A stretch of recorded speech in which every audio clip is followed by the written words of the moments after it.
So here's a Karma Revero. This happened after Karma Fisker was bought out. The Chinese company makes them, and now they're called this. And instead of having the Pontiac or Buick motor in them, they have the BMW. And the motor doesn't drive the vehicle.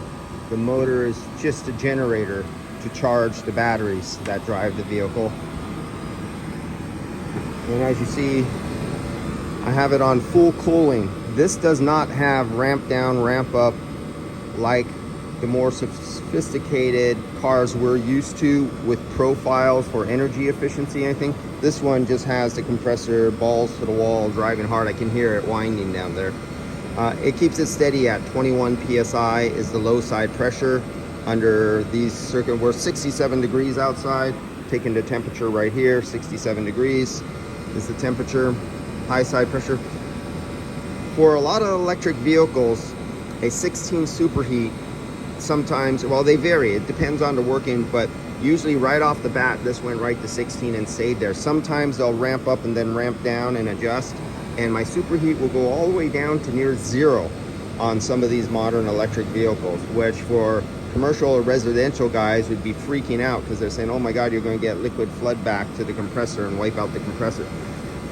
For short periods of time under certain operating conditions, 0, 3 degrees, 5 degrees of superheat, which would be considered way too low for your standard automobile, actually happens on some heat pump systems in electric vehicles.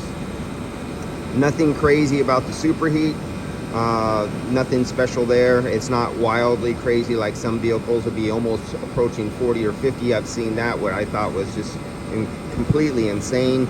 And some will be down to around 8 or 9 degrees of subcooling, and 8 or 9 usually floating up there somewhere around 20s, 30s.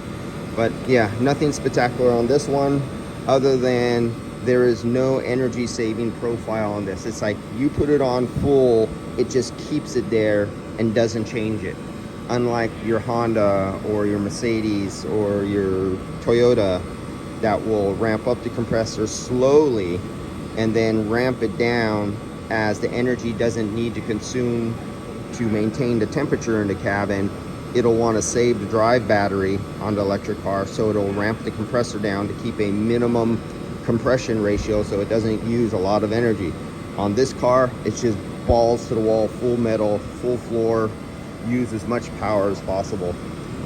No regards to energy efficiency on this compressor. All right guys, see ya.